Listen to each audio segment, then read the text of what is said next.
तो hello and नमस्कार, मैं रुद्र दिवाकर पांडे बहुत बहुत स्वागत करता हूं आपका रुद्रा ऑनलाइन क्लासेस में। हम तैयारी कर रहे थे क्लास 12th बायोलॉजी की, जिसमें हमने लेसन नंबर 10 तक तैयारी कर लिया था और साथ साथ में उसके नोट्स भी आपको हमने प्रोवाइड कर दिए हैं। अब हम स्टार्ट करते हैं चैप्टर नंबर 11 अर्थात जैव प्रौद्योगिकी सिद्धांत एवं प्रक्रम, बायोटेक्नोलॉजी प्रिंसिपल्स एंड प्रोसेस। यह हमारे सिलेबस में मेंशन बहुत ही महत्वपूर्ण है, जिससे लगभग 5 नंबर का एक लॉन्ग आंसर आता है और 1 या 2 नंबर के शॉर्ट आते हैं, अर्थात 6 नंबर के क्वेश्चन मिनिमम से मिनिमम इससे ज़रूर पूछे जाते हैं। तो ये चैप्टर थोड़ा इजी भी है और आसान है, साथ साथ में छोटा भी है, तो इसको आप अच्छे से तैयार ज़रूर कर लीजिएगा, जिससे जो 6 नंबर हैं ये आपके श्योर हो जाएंगे और मिलेंगे। तो बात करते हैं सबसे पहले इसमें हम इस चैप्टर में क्या क्या पढ़ेंगे। तो इस अध्याय में हमको पढ़ना होगा जैव प्रौद्योगिकी क्या है तथा जैव प्रौद्योगिकी के सिद्धांत कौन कौन से हैं, अनुवांशिकी अभियांत्रिकी क्या है अर्थात जेनेटिक इंजीनियरिंग क्या है और इसमें प्रयुक्त संसाधन कौन कौन से होते हैं, उपकरण कौन कौन से होते हैं या पदार्थ कौन कौन से होते हैं, और जैव प्रौद्योगिकी की प्रक्रियाएं अर्थात प्रोसेस ऑफ बायोटेक्नोलॉजी, यह जिसे आपके सिलेबस में पुनर्योगज डीएनए तकनीकी के नाम से मेंशन किया गया है। ये बहुत ज़्यादा ही इम्पॉर्टेंट टॉपिक है और इससे क्वेश्चन कैसे एग्जाम में पूछे जाते हैं यह भी हम आपको बताएंगे। साथ साथ में एक छोटा सा टॉपिक जो है बायो रिएक्टर आपके सिलेबस में मेंशन किया गया है। तो इतने ही टॉपिक आपको इस चैप्टर में पढ़ने होंगे। छोटे छोटे टॉपिक हैं, लेकिन आप अगर अच्छे से तैयार करेंगे तो नंबर आपको पूरे मिलेंगे। तो चलिए सबसे पहले टॉपिक से स्टार्ट करते हैं और वह है बायोटेक्नोलॉजी अर्थात जैव प्रौद्योगिकी। तो जैव प्रौद्योगिकी को हिंदी में जैव तकनीकी विज्ञान या बायोटेक्नोलॉजी भी कहा जाता है। यह विज्ञान की सबसे युवा एवं महत्वपूर्ण शाखा है, क्योंकि इसने मानव कल्याण में बहुत सारा कार्य किया है।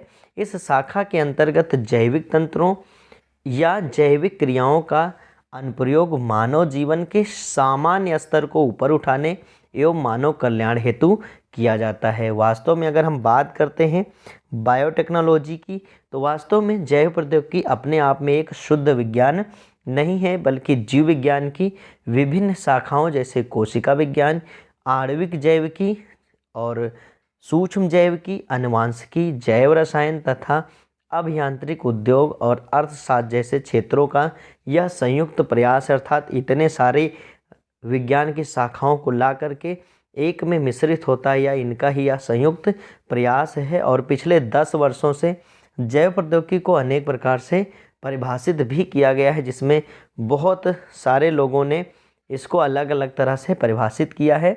जैसे में अगर हम बात करें तो जो बायोटेक्नोलॉजी है या जैव प्रौद्योगिकी है, जैव तकनीकी जैविक संसाधनों के औद्योगिक अनुप्रयोग किए जाने की विज्ञान की अत्यंत महत्वपूर्ण शाखा है। यह भी एक परिभाषा हो सकता है, या हम दूसरे शब्दों में इसे परिभाषा दे सकते हैं कि मानव जीवन के प्रत्येक स्तर के लिए जैविक तंत्रों अर्थात बायोलॉजिकल सिस्टम, जैविक क्रियाओं एवं अवस्थाओं के विकास एवं योजनाबद्ध तरीके से अनुप्रयोग को ही जैव प्रौद्योगिकी कहते हैं। यदि हम देखें ध्यान से तो बायोटेक्नोलॉजी 2 शब्दों से मिलकर बना होता है, बायो तथा टेक्नोलॉजी। बायो का अर्थ होता है जैविक कारक तथा टेक्नोलॉजी का अर्थ होता है प्रौद्योगिकी। प्रौद्योगिकी तो आपने छोटी क्लास में भी पढ़ा था कि विज्ञान के नियमों एवं सिद्धांतों का मानव जीवन में या मानव जीवन के लिए उपयोगी संसाधन बनाने की जो तकनीकी है वही कहलाती है जैव प्रौद्योगिकी। तो मानव जीवन में या मानव के हित में संसाधनों का निर्माण विज्ञान के नियमों एवं सिद्धांतों के आधार पर करना ही प्रौद्योगिकी कहलाता है। वास्तव में विज्ञान और प्रौद्योगिकी एक दूसरे पर आश्रित होते हैं। विज्ञान में नियम और सिद्धांत बनते हैं और उनका एप्लीकेशन या अनुप्रयोग ही प्रौद्योगिकी होता है। जैसे ट्रैक्टर यदि बना तो वह प्रौद्योगिकी का ही कार्य है। कोई भी वस्तु यदि विज्ञान की हेल्प से बनती है तो बनाने वाली प्रोसेस ही प्रौद्योगिकी कहलाती है। तो यहाँ जैव प्रौद्योगिकी अर्थात बायो के क्षेत्र में किया जाएगा। इसमें सूक्ष्म जीव जैसे जीवाणु हैं, कवक हैं, ईस्ट हैं आदि का यूज करके जीन में कुछ फेरबदल किया जाएगा, डीएनए में फेरबदल करके कुछ उन्नत किस्म के जंतु हैं, पादप हैं, इन सब का निर्माण किया जाएगा। तो ये बायोटेक्नोलॉजी है, आप समझ सकते हैं इतने ज़्यादा हाइब्रिड बीज आ रहे हैं, सीड आ रहे हैं या हाइब्रिड जीव बनाए जा रहे हैं, तो ये सब किसके यूज हैं? यह सब बायोटेक्नोलॉजी का ही यूज होता है। तो अगर हम बायोटेक्नोलॉजी को परिभाषित करना चाहें तो आराम से कर सकते हैं कि सूक्ष्म जीवों जैसे जीवाणु, शैवाल या ईस्ट तथा पादप एवं जंतु कोशिकाओं, कोशिकांगों अथवा ऊतक आदि में से किसी भी जीवित तंत्र को मानव समाज के लिए उपयोगी उत्पादों औद्योगिक स्तर पर प्राप्त करने की प्रक्रिया को जैव प्रौद्योगिकी कहते हैं। तो यह परिभाषा आपको समझ आई। परिभाषा यह कह रही है कि सूक्ष्म जीव जैसे जीवाणु, शैवाल, ईस्ट तथा पादप एवं जंतु कोशिका, पूरी कोशिका लेते हैं या कोशिका को कोई कोशिकांग जैसे डीएनए ले लिया है ना, अथवा उसका कोई ऊतक, जंतु कोशिका का या जंतु का कोई ऊतक जो है उसको ले करके उसके जीवित तंत्र का, यानी मरा हुआ तंत्र नहीं होना चाहिए, जीवित तंत्र का मानव समाज के उपयोगी उत्पादों का औद्योगिक स्तर पर प्राप्त करना, अर्थात बहुत बड़े स्तर पर प्राप्त करने को ही जैव प्रौद्योगिकी कहा जाता है। चलिए बात करते हैं कि बायोटेक्नोलॉजी का सर्वप्रथम प्रयोग शब्द किसने किया था। तो बायोटेक्नोलॉजी शब्द का सर्वप्रथम प्रयोग जो है वो हंगेरियन इंजीनियर, नाम था उनका कार्ल इरके, नाम याद रखिएगा, कार्ल इरके। कार्ल इरके, कार्ल इरके ने सन 1917 में सुअरों के उत्पादन के लिए किया था, अर्थात इन्होंने विशेष प्रकार के सुअरों यानी पिग्स का निर्माण किया था 1917 में। याद रखिएगा 1917 में किया था। यदि जैव प्रौद्योगिकी के उद्भव को देखा जाए तो यह लगभग मानव सभ्यता के साथ ही आरंभ हो गई है और इसमें स्टार्टिंग से ही लगभग मिस्र में ही सबसे पहले किण्वन आदि की परंपरागत रूप से इनका प्रयोग किया जाता था और वहीं से जैव प्रौद्योगिकी की नींव पड़ती रही। अगर हम बात करते हैं आधुनिक जैव प्रौद्योगिकी की सहायता से अनेक उपयोगी और महत्वपूर्ण पदार्थों का व्यावसायिक स्तर पर उत्पादन किया जाता है। इसने चिकित्सा, कृषि, उद्योग, स्वास्थ्य की देखभाल एवं पर्यावरण आदि क्षेत्रों में एकदम से क्रांति ला दिया है बायोटेक्नोलॉजी ने। और 21वीं शताब्दी में किसी भी देश का आर्थिक विकास जैव प्रौद्योगिकी द्वारा ही संभव है। जितना ज़्यादा बायोटेक्नोलॉजी आगे होगी उतना ही अधिक उत्तम किस्म के जो पशु हैं, उत्तम किस्म की फसलें आदि उत्पन्न की जा सकती हैं। भारत में यदि हम बात करते हैं जैव प्रौद्योगिकी की, तो भारत में जैव प्रौद्योगिकी की नींव 1982 में पड़ी थी तथा NBTB यानी नेशनल बायोटेक्नोलॉजी बोर्ड की स्थापना हुई थी और इसका जो श्रेय गया वो केंद्र सरकार ने इसका निर्माण कराया था। और इसके बाद सन 1986 में राष्ट्रीय जैव प्रौद्योगिकी नियम को जैव प्रौद्योगिकी विभाग के रूप में रूपांतरित कर दिया गया, जो वर्तमान में विज्ञान एवं प्रौद्योगिकी मंत्रालय के निर्णयाधीन है। अर्थात अब इसे इस नाम से जाना जाता है, विज्ञान और प्रौद्योगिकी मंत्रालय। जैव प्रौद्योगिकी विभाग में 7 स्वायत्त स्थापित किए गए हैं, जैसे राष्ट्रीय रोग प्रतिरक्षणकारी संस्थान नई दिल्ली में है, राष्ट्रीय कोशिका विज्ञान केंद्र पुणे में है, DNA फिंगरप्रिंटिंग तथा नैदानिकी केंद्र हैदराबाद में है। ऐसे ही राष्ट्रीय मस्तिष्क अनुसंधान केंद्र जो है वो मानेसर में है। ऐसे राष्ट्रीय पादप जीनोम अनुसंधान केंद्र नई दिल्ली में है। जैव संसाधन और निरंतर विकास संस्थान इम्फाल में है और जीव विज्ञान संस्थान भुवनेश्वर में है।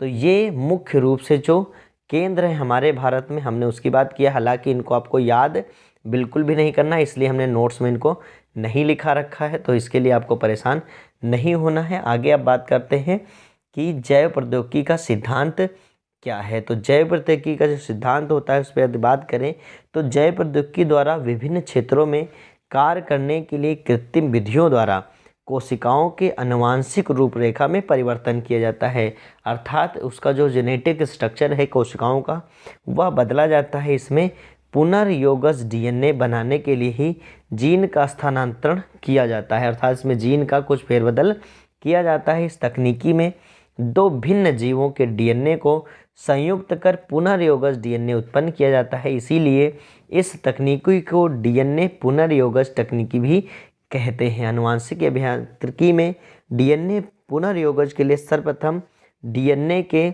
अणुओं को खंडों में तोड़ना होता है और सन 1970 में नेथन्स एवं स्मिथ, दो वैज्ञानिक थे, ने हीमोफाइलिस इन्फ्लुएंजी नामक जीवाणु की कोशिकाओं में से एक ऐसे एंजाइम को पृथक किया जो कि 6 न्यूक्लियोटाइड अणुओं का युक्त विशिष्ट प्रकार के अनुक्रमों को पहचान कर डीएनए अणु को इस स्थान पर खंडित कर सकता था। इस प्रकार के एंजाइम को ही प्रतिबंधन इंडोन्यूक्लियस एंजाइम कहा गया। इसे अब हिंड थर्ड के नाम दिया गया है। इसे hind third HIND hind third नाम दिया गया है।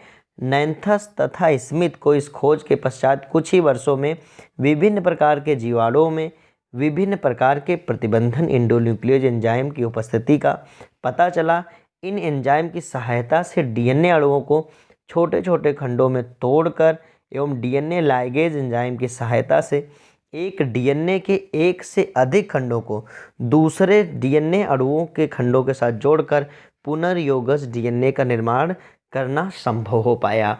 तो कुल मिलाकर कहने की बात यह है कि जो जैव प्रौद्योगिकी होती है उसका तात्पर्य होता है एक अच्छा या वांछित जीन को शामिल करना किसी जीव के अंदर और उसके लिए वह जेनेटिक स्तर पर फेरबदल करता है और उसके लिए उपयोग करता है प्रतिबंधन एंडोन्यूक्लियस एंजाइम का। अगर हम बात करें जैव प्रौद्योगिकी का जो सिद्धांत है वह किन कार्यों के लिए केंद्रित होता है, तो यह मुख्य रूप से केंद्रित होता है जो कि आपको एग्ज़ाम में लिखना है। नोट्स में हमने सिर्फ उन्हीं बातों को लिखा है जो कि आपको बोर्ड एग्ज़ाम में लिखना हो या आप जिसे याद कर सकें, क्योंकि ऐसे तो पढ़ने के लिए बहुत सारा कुछ होता है, लेकिन आप सिर्फ उन्हीं बातों पर फोकस किया करिए जो कि आप एग्ज़ाम में ले जा सके। क्योंकि एग्ज़ाम में ले जाने का अर्थ है आप उसको तैयार करके वहाँ तक लिख पाएँ, क्योंकि बहुत सारा आपने तैयार कर लिया और आप वहाँ लिख कुछ नहीं पाते हैं तो वह भी यूजलेस हो जाता है। तो जैव प्रौद्योगिकी के सिद्धांत मुख्यतया निम्न कार्यों पर केंद्रित होते हैं, जैसे कि नंबर 1, किसी जीन अथवा उसका भाग या जीनोम के भाग को पृथक करना, अर्थात किसी जीन को पृथक करना है या किसी डीएनए के भाग को पृथक करना है या जीनोम के भाग को पृथक करना है। किसी विशेष आरएनए और प्रोटीन का उस मात्रा में उत्पादन करना जैसा कि पहले संभव नहीं था, और साथ साथ में विशेष इच्छित लक्षणों वाले जीवधारियों को बनाना। विशेष इच्छित लक्षणों वाले जीवधारी का तात्पर्य है कुछ ऐसे जीवों का निर्माण करना जिनमें वांछित जीनों को डाला जा सके, जिससे जो आगे का उत्पादन है उसको अच्छे से बढ़ाया जा सके। साथ साथ में यदि बात करें तो इसका सिद्धांत जो है वो आनुवांशिक रोगों का युग्म विकल्पी के स्तर पर पता लगाना भी होता है। साथ साथ में एंजाइम्स और औषधि जैसे रासायनिक पदार्थों के उत्पादन की क्षमता को भी बढ़ाना होता है। और साथ में यदि बात करें तो आनुवांशिक रोगों को चूँकि पता लगा लिया जाएगा तो ऐसे में उनका निदान या निवारण कैसे किया जाए वह भी इसका यूज होता है या इसका सिद्धांत होता है। उच्च स्तरीय जीवों में आनुवांशिक दोषों का निवारण करना। चलिए आगे बात कर लेते हैं कि जैव प्रौद्योगिकी की सहायक तकनीकी कौन कौन सी हैं, अर्थात कौन कौन सी टेक्निक हैं जो कि जैव प्रौद्योगिकी के साथ साथ में एसोसिएटेड हैं। तो सबसे पहली तकनीकी है केमिकल इंजीनियरिंग, जिसे बोलते हैं रासायनिक अभियांत्रिकी। इसके अंतर्गत रोगाणु रहित वातावरण में केवल वांछित सूक्ष्मजीवों की वृद्धि कराकर, वांछित सूक्ष्मजीव अर्थात जो लाभदायक है हमारे लिए या जिनको हम चाहते हैं, वांछित होने का अर्थ ही है अपनी इच्छा के अनुसार और इच्छा किसी लाभप्रद इच्छा हो। इसके अंतर्गत रोगाणु रहित वातावरण में केवल वांछित सूक्ष्मजीवों की वृद्धि करवाकर अधिक मात्रा में जैव प्रौद्योगिकी उत्पाद जैसे एंटीबायोटिक, एंजाइम, टीके आदि का उत्पादन करना होता है। और यदि बात करें दूसरी है आनुवांशिकी, या हम कह सकते हैं आनुवांशिक या जीनी अभियांत्रिकी, और यही हमारे सिलेबस में इम्पॉर्टेंट रूप से दी गई है। तो इस पर ही हम आगे डिटेल में पढ़ेंगे। जेनेटिक इंजीनियरिंग, तो इसके अंतर्गत जीवों में वांछित फिनोटाइप या जिसे बोलते हैं लक्षण प्रारूप प्राप्त करने के लिए आनुवांशिक पदार्थ जैसे डीएनए या डीएनए का कोई खंड जिसे बोलते हैं जीन को जोड़ा, घटाया या ठीक किया जाता है। मतलब जोड़ा भी जा सकता है घटाया भी जा सकता है या ठीक भी किया जा सकता है। यह प्रक्रिया आनुवांशिक अभियांत्रिकी कहलाती है। इसे टेलरिंग ऑफ डीएनए भी कहा जाता है और इसे ही डीएनए पुनर्योगज तकनीक भी कहते हैं। तो इसको ही हमको आगे डिटेल में पढ़ना होगा। बाकी आज की वीडियो के लिए बस इतना ही। आई होप कि आज की वीडियो आपको ज़रूर समझ आई होगी। आज की वीडियो में हमने कुछ इंट्रोडक्शन पार्ट को कंप्लीट किया है। अब आगे की वीडियो में इसके आगे के बहुत इंपॉर्टेंट टॉपिक्स को हम कवर करेंगे, साथ साथ में जो भी बोर्ड एग्जाम में क्वेश्चन पूछे गए हैं उनको भी बताएंगे। तो अभी के लिए बस इतना ही।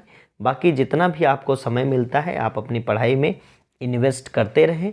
मिलते हैं नेक्स्ट वीडियो में। बहुत बहुत धन्यवाद।